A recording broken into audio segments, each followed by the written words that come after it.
At Big Brothers Big Sisters Toronto, we have a proven training, development, and support system in place. Mentor is taught how to nurture a child's development, what that development should look like, and how to navigate some of the issues that will arise throughout their relationship. So from the moment that a mentor or a big is matched, they're never alone, and we have an entire match support team in place just to be sure.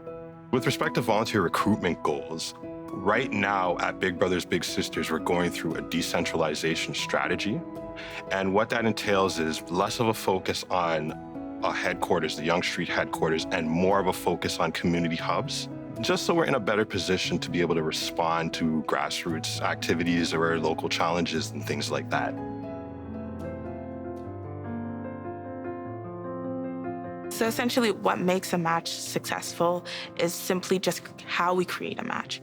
So those steps of looking at distance, availabilities, interest, personality, and shared experiences are helpful in ensuring the success of a match. Although that's the case, we want to ensure that all our matches are having fun.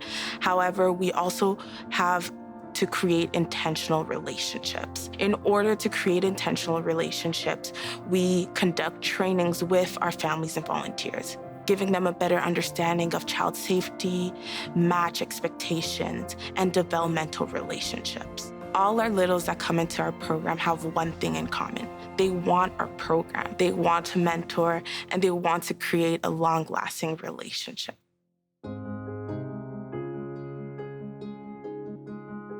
It's the time where the bigs and the littles and their parent guardians get to meet for the very first time. This can often be a really exciting time for everyone, but it's often very nerve-wracking and awkward given you're meeting strangers for the very first time.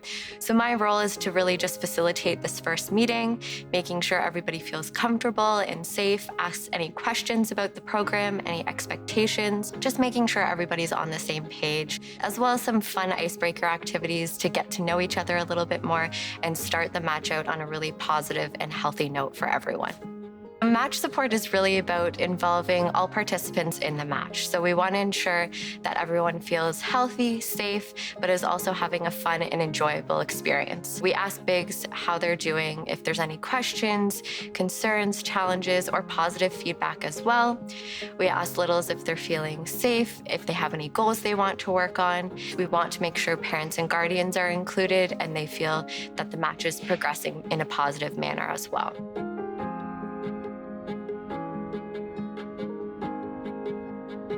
It is time for matches to graduate when we really feel that the big is able to kind of continue the relationship on their own. Most of our matches ideally last anywhere from 3 to 5 years because we feel that's when the big is able to kind of manage things on their own.